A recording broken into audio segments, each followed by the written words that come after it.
Bonjour à tous et bienvenue dans ce journal. Le président de la République est arrivé ce matin à New Delhi en Inde pour le 3e sommet Inde-Afrique et c'est en présence d'une quarantaine de ses pairs. Le sommet qui démarre demain a comme thème partenariat dans la progression vers un agenda de développement dynamique et transformateur. Pour Ibrahim Boubacar Keïta, ce sommet va permettre d'approfondir les relations entre le continent africain et l'Inde. Envoyés spéciaux Sidiki Dambélé, Adama Kamara et Chidi Kamara.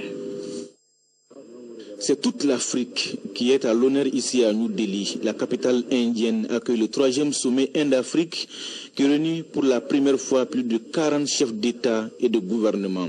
Un rendez-vous que le président de la République, Ibrahim Boubacar Keïta, ne pouvait pas rater car il s'agit là de la rencontre d'un continent avec un sous-continent dont le destin semble intimement lié.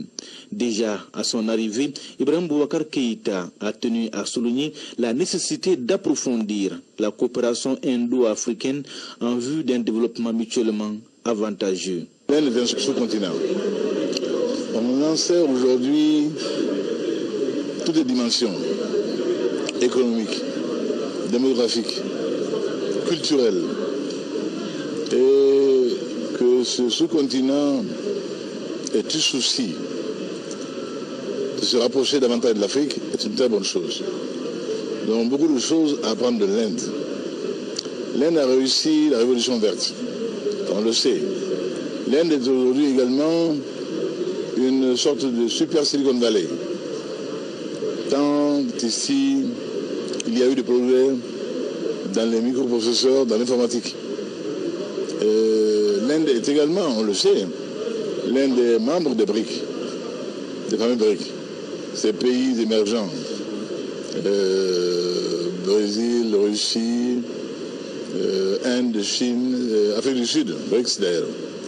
Donc je crois que pour nous, chers Africains, que nous nous trouvions ici aujourd'hui pour nous concerter avec le gouvernement indien, le président de la République indienne, c'est une très bonne chose. Et je pense que notre coopération avec l'Inde est appelée à de très beaux jours, de belles promesses. New Delhi a compris, c'est une évidence, et ce n'est pas encore tard qu'il faut désormais compter avec le continent africain, a rappelé à juste titre le président Keïta. L'Afrique est l'avenir du monde, on le sait. Ceux qui ne le savent pas devraient se réveiller. Donc qu'un tel sous-continent ait compris cela et tenu à ce que nous étions ensemble les bases d'une coopération mutuellement bénéfique future est une très bonne chose. Voilà donc tout l'intérêt de ce 3e sommet Inde-Afrique qui doit permettre d'approfondir et d'élargir un partenariat africain encore timide. Le comité consultatif du programme Mali-Prodi a réuni les acteurs et les partenaires financiers pour une évaluation annuelle du programme dans les régions de Mopti et Tombouctou. Du coup, ils vont ensemble examiner la mise en œuvre de la campagne 2015-2016. Il faut rappeler que ce programme, qui est au Mali depuis 1994, a permis à la région de Tombouctou d'être parmi les plus grands producteurs de riz de notre pays. Mariam Sagara. De 1994 à 2015, le programme Mali-Nord GIZ-KRW a été d'un apport considérable pour la survie des populations de Tombouctou et de Mopti au moment des crises. Ces acteurs et partenaires se réunissent pour la mise en œuvre de la campagne 2015-2016 et la validation des activités. On a organisé cette rencontre pour partager avec toutes les parties prenantes par rapport au développement dans le delta intérieur, dont nous sommes le programme dans le cadre de l'irrigation de proximité, le programme Mali-Nord, où il y a 2 bailleurs principaux, la coopération allemande et la coopération canadienne. Nous voulons anticiper sur nos activités pour l'année 2016 et cela nécessite vraiment une rencontre urgente. Le programme Mali-Nord va s'engager pour la sécurité alimentaire, c'est comme nous avons fait dans les derniers 21 ans. Et nous sommes destinés à aider la population au nord-est dans ce cadre. En 21 ans, plus de 36 000 hectares ont été aménagés en périmètre irrigué par le programme Malinor avec une production de 5,55 tonnes par hectare. Pour accroître cette production agricole, le comité consultatif demande l'effort de toutes les parties. La réunion d'aujourd'hui est une réunion qui a pour objet de valider certains projets proposés par les populations, notamment des projets d'aménagement de nouveaux périmètres, des projets de réhabilitation des anciens périmètres. Le ministre du Développement rural avait déjà remis les motopompes pour certains nouveaux périmètres dans la région de Mopti, pour Tombouctou. Et aujourd'hui, nous nous réjouissons, nous autres comités consultatifs, représentants de la population au niveau de ces programmes, pour aider le ministère et la coopération allemande des Canadiens à faciliter l'aménagement, à régler les questions de litige foncier, à préparer les populations psychologiquement à accepter les projets. Le programme, c'est un programme qui a permis quand même de booster la production du riz dans la zone.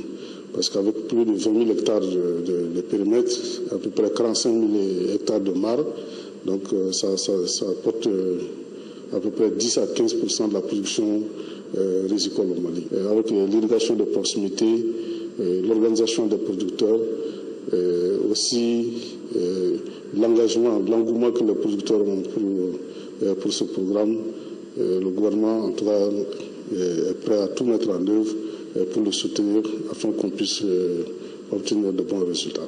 En collaboration avec la coopération canadienne, l'Allemagne, aux côtés du gouvernement malien, entend pérenniser ce programme pour le bien-être des populations bénéficiaires dans les régions concernées.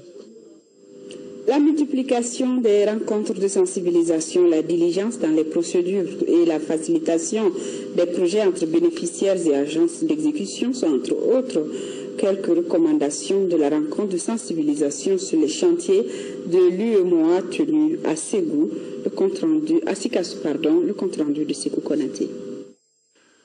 La rencontre initiée par le bureau de représentation de la commission de l'UEMOA au Mali qui vient de s'achever a été l'occasion pour l'équipe de la représentation de l'organisation sous-régionale au Mali de présenter aux acteurs étatiques et représentants des organisations socioprofessionnelles des chantiers comme la politique agricole commune, les projets programmes au titre du Mali, la politique d'amélioration de l'environnement, l'initiative de haut niveau sur la sécurité alimentaire dans l'Union, le Fonds régional de développement agricole. Nous nous sommes rendus compte qu'il y a beaucoup de chantiers que l'UEMOA a dans notre pays. Bon, surtout dans le domaine de l'agriculture, de l'élevage, de la pêche et même de la foresterie. Mais nous avions très peu d'informations et aujourd'hui nous sommes édifiés que nous pouvons avoir un partenariat fécond avec l'UEMOA. Nous savons qu'il y avait l'UEMOA, mais on ne savait pas les contextes dans lesquels l'UEMOA intervenait réellement au Mali, surtout dans le domaine de l'agriculture, de l'élevage, de la pêche et de l'environnement. À travers cette rencontre, ils nous ont édifiés sur toutes les pratiques qu'eux, ils le font pour nous aider et nous sortir de l'ornière. Un rendez-vous qui aura comblé les attentes. Et un sentiment de satisfaction, parce que déjà la contribution des experts nationaux au débat, je pense qu'elle a été d'une vraiment haute facture. Les recommandations faites à l'endroit de la Commission, je pense qu'elles nous permettront d'améliorer déjà nos rapports avec nos partenaires maliens, ensuite de faciliter, lever les contraintes. La production des rapports périodiques, la multiplication des rencontres de sensibilisation, la diligence dans la procédure et la facilitation des projets entre bénéficiaires et agences d'exécution sont les recommandations formulées à l'issue des 2 jours d'échange. L'Université Mémoire Supérieure MEMOSUP vient de lancer officiellement ses activités. C'était à travers une conférence débat sur le thème développement local, paix et sécurité humaine. Quel rôle pour les pouvoirs traditionnels? Mohamed Ould Mamouni. Première activité académique pour l'université, la mémoire supérieure MEMOSUP, à travers cette conférence débat. Le thème, le développement local, paix et sécurité humaine, quel rôle pour les pouvoirs traditionnels, a fait l'objet d'un exposé.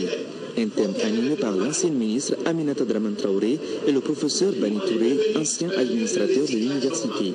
Les débats ont permis d'interpeller les élèves et étudiants sur leurs responsabilités dans la construction du Mali de demain. Les conférenciers ont rappelé la chance et la possibilité offerte par les nouvelles technologies de l'information comme facteur de formation de qualité.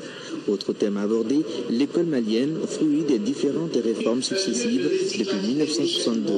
Deux thèmes interpellateurs dont l'objectif est de susciter chez les élèves et étudiants une prise de conscience afin d'aborder une année scolaire. C'est tout pour cette édition. Je vous retrouve à 20h pour plus d'informations. À très bientôt.